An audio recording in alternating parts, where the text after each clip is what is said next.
Mitu Akter. Class 9-এ পড়ি।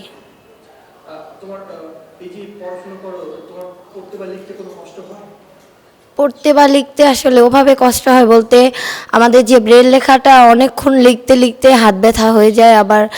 আর Braille লেখাগুলো হচ্ছে পড়তে গেলে একটানা 1 ঘন্টা পড়লে বা একটানা 2 ঘন্টা যখন পড়ি তখন হাতে একটু মানে আঙ্গুলগুলো অবশ হয়ে যায়, তো একটু পড়তে কষ্ট হয়।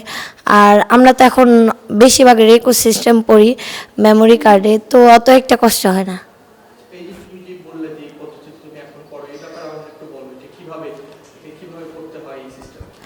ব্রেল সিস্টেম আসলে আমরা ওটা ফার্স্টে আমাদের টিচার নমিতা টিচার আমাদেরকে শিখাইছে 6 ডট, তারপরে ওটাকে আমরা শিখছি ব্রেলে। শেখার পরে তারপরে ওটাকে হাত দিয়ে স্পর্শ করে করে পড়তে হয়, তো ওটাকে আমরা সবসময় হাত দিয়ে স্পর্শ করে পড়ি।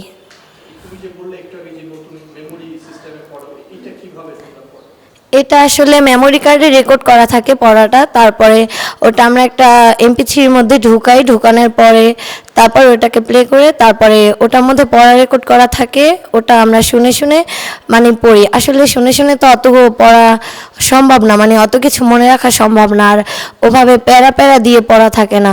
কত অনেক বইয়ে মানে পুরা অধ্যায়টায় পড়ে তারপরে কোনো ফাঁকা দেওয়া থাকে না, তো রেকর্ড পড়েও আসলে অত বেশি সুবিধা আমরা পাই না। তবে আগের থেকে একটু অনেক উন্নত হয়েছে, আগে আরও অনেক কষ্ট ছিল, তাও এখন তো একটু রেকর্ডের মাধ্যমে পড়ি। আবার সরকার ইদানিং এই বছর আমাদেরকে বই দিছে।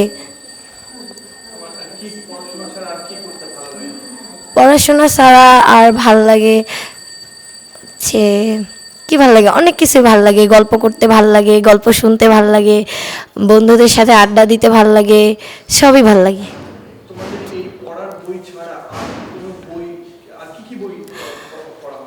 পড়ার বই ছাড়া আমাদের লাইব্রেরি আছে, দিদি আমাদের দোতলায় লাইব্রেরি আছে, ওখানে বিভিন্ন ধরনের গল্পের বই আছে। আমাদের যখন অনেকের মন খারাপ থাকে কিংবা হঠাৎ পড়তে ইচ্ছে করলে আমরা লাইব্রেরিতে গিয়ে বসে বসে বিভিন্ন ধরনের গল্পের বই পড়ি।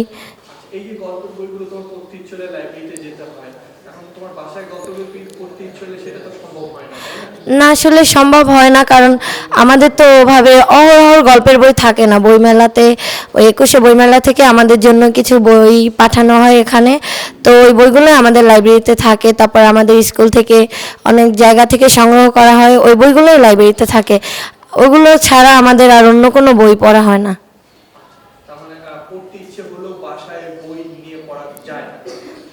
না আসলে পড়তে ইচ্ছে হলেও বাসায় বই নিয়ে পড়া যায় না।